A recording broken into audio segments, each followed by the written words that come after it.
سامنے آگاہ کریں گے۔ بسم اللہ الرحمن الرحیم، الحمدللہ رب العالمین والصلاة والسلام علی سید الانبیاء والمرسلین۔ ایک تو میں محترم جہانگیر احمد بٹو صاحب اور حکیم لطف اللہ صاحب کا مشکور ہوں کہ انہوں نے اس مقدس مہینہ کے اندر ایک خوبصورت بزم سجائی، اور تمام معزز مہمانان گرامی، ان کے درمیان میں آ کر بیٹھنا اور گفتگو کرنا یہ میں باعث سعادت سمجھتا ہوں، کیونکہ اہل علم بھی ہیں، خطباء بھی ہیں، علماء بھی ہیں، اور تعلیم سے وابستہ لوگ، اپنا حصہ ڈالنے کی بات ہے۔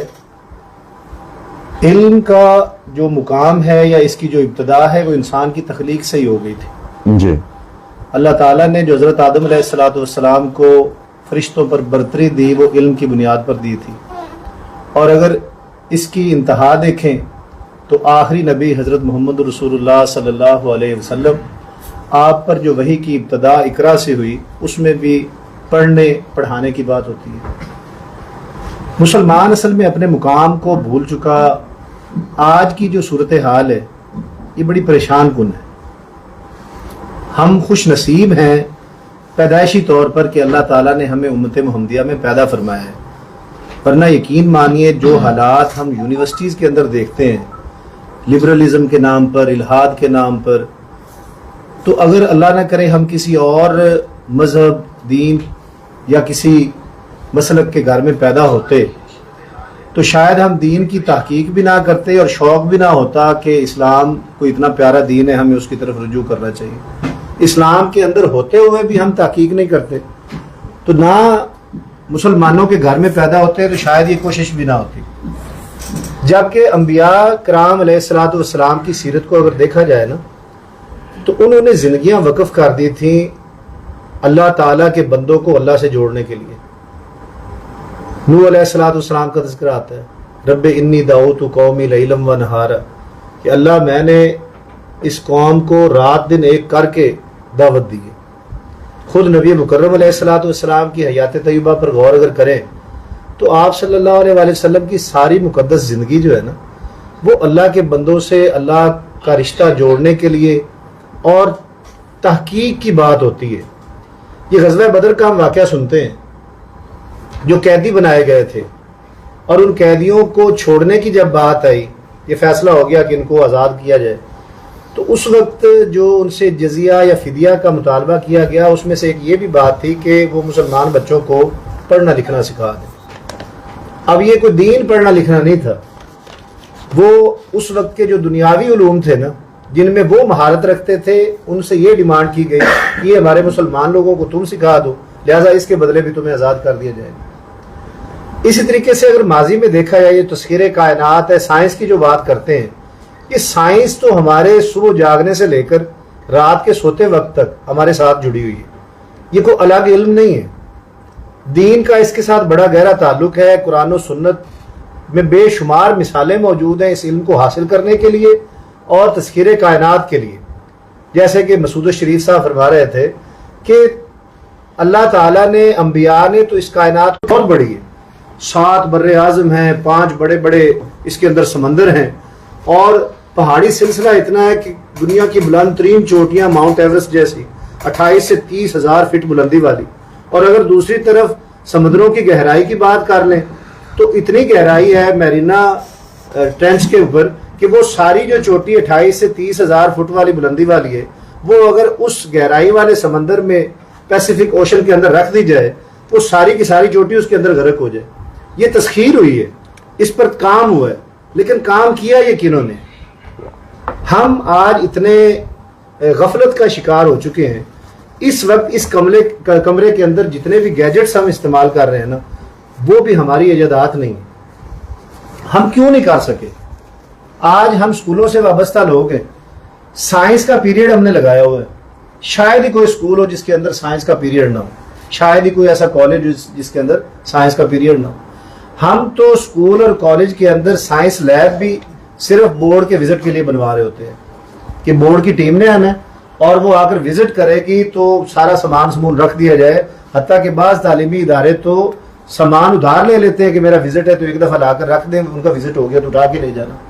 پچھلے 2 سالوں کے اندر پریکٹیکل کے نمبر ختم کر دیے گئے تھے، پریکٹیکل ختم کر دیا گیا تھا، تو اسکولوں نے سائنس لیب کو تالے لگا دیے اور بچوں کو پریکٹیکل کروانے چھوڑ دیے کہ چلو جی جب جس کے نمبر ہی نہیں ہے تو پھر پڑھا کے کیا کرنا۔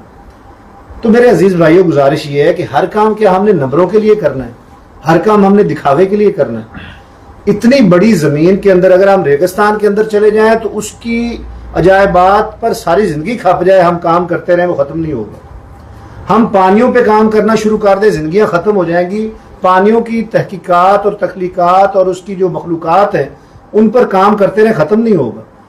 اسی طریقے سے یہ اتنی بڑی جو زمین ہم کہتے ہیں، اگر ہم اپنے سولر سسٹم کے اندر دیکھتے ہیں نا، تو یہ سولر سسٹم کے اندر ایک چھوٹی سی حیثیت رکھتی ہے۔ ہمارا ایک چاند ہے زمین کے اوپر جو اس کے گرد گردش کرتا ہے، تو کئی ایسے سیارے ہیں جن کے اپنے 100 سے زیادہ 250 چاند اپنے ان سیاروں کے موجود ہیں۔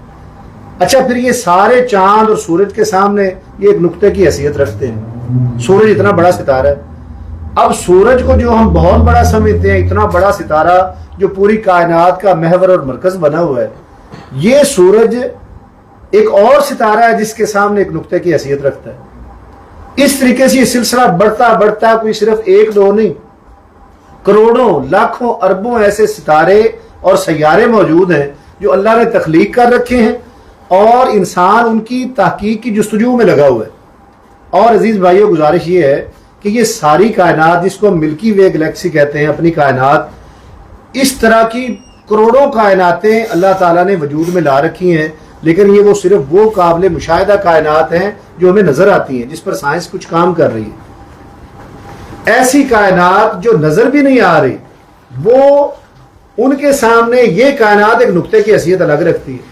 تو میرے کہنے کا سارا مقصد یہ ہے کہ ہم جو انسان ہیں، اللہ اور اس کے رسول کے ماننے والے، ہمیں تحقیق کا حکم دیا گیا ہے، تدبر کا، تفکر کا۔ قرآن بار بار کہتا ہے، قرآن حکیم کے اندر کتنی بار کہا گیا افلا یتدبرون القرآن۔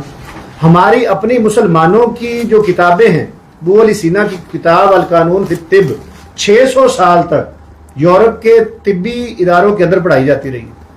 ہم ان کے واقعات تو آج کوٹ کرتے ہیں، لیکن ہم خود تحقیق کی طرف نہ بچوں کو لے جانا چاہتے ہیں، نہ اپنا کوئی شوق ہے۔ ہم جو چیز بنی بنائی ہے اس پر اکتفا کر کے بیٹھے ہوئے ہیں۔ ہم تعریفیں کرتے ہیں اپنے بزرگوں کی جنہوں نے تحقیقات، تیزاب پر کام ہوا، فلکیات پر کام ہوا، اسی طریقے سے زمین کی پیمائش پر کام ہوا۔ مسلمانوں نے بڑے بڑے علم کیمیا دان پیدا کیے، بڑے بڑے ریاضی دان پیدا کیے، لیکن یہاں پر ایک بڑی ضروری بات یہ بھی ہے کہ یہ جو مسلم سائنٹسٹ بنے تھے، یہ کون سی یونیورسٹی سے بنے تھے، یہ کون سے کالج سے بنے تھے، کون سے اسکول سے بنے تھے؟ یہی مدرسے کا سسٹم تھا جہاں پر یہ علماء اور سائنسدان پیدا ہوتے تھے۔ ہر عالم دین علم طب کا ماہر بھی ہوتا تھا، باقاعدہ اس کو ریاضی حساب کا علم بھی پڑھایا جاتا تھا۔ جب سے ہم نے یہ طبقات بنائے، مدرسے کا نظام، اسکول کا نظام، پرائیویٹ اسکول کا نظام، سرکاری اسکول کا نظام، الگ الگ نظاموں میں منقسم ہو کر سارے نظاموں کے اندر بہتری کی ضرورت ہے۔ ہمیں خود مدرسے میں پڑھنے کی موقع ملا۔ یہ دو طبقے بن چکے ہیں معاشرے کے اندر علم کے لحاظ سے۔ جب اسکول، کالج اور یونیورسٹی میں پڑھتے تھے، فریدیہ کالج میں میں پڑھتا رہا ہوں، گورنمنٹ کالج ساہیوال میں پڑھتا رہا ہوں، اس وقت جو میری سوچ تھی یا ہم جیسے نوجوانوں کی سوچ ہے، اس وقت بھی کالج یونیورسٹی تھے، وہ علماء کو، مدارس کے لوگوں کو ایک مولوی طبقہ گردانتے ہیں اور کہتے ہیں کہ یار ان کا دنیا میں کوئی کردار نہیں ہے، یہ صرف مسجد، محراب، منبر تک محدود ہے، اور دنیا میں جو بھی مسائل ہو جائیں یہ نہ خود اس میں حصہ لیتے ہیں۔ سیاست کو حرام کرنے کے لیے ہم نے کئی سال لگا دیے کہ یہ طاغوت ہے اور یہ اس میں گند میں پاؤں نہیں رکھنا۔ اسی طریقے سے دیگر سائنسی جو ایجادات ہیں اس کے حوالے سے بھی ہم سائنسدانوں سے نفرتیں کرتے رہے کہ یہ بھی باطل، یہ بھی طاغوت، یہ بھی گندا۔ انگریزی کی مخالفت کی جاتی رہی بڑا عرصہ تک۔ اب یہ جو ذہن بنا ہوا ہے اسکول، کالج، یونیورسٹی کے مسلمان بچے کا، یہ بڑا خطرناک ذہن ہے۔ اللہ کا کرنا ایسا ہوا کہ ہمیں مدرسے میں پڑھنے کا موقع مل گیا۔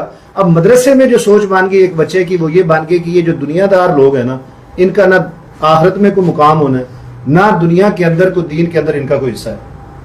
یہ الگ الگ سوچیں ڈیولپ ہوتی ہیں، اور ہر بندہ اپنے طبقے کے اندر رہ کر دوسرے سے نفرت کی حد تک جا چکا ہے کہ وہ ناکام ہے، وہ کہتے ہیں وہ ناکام ہے۔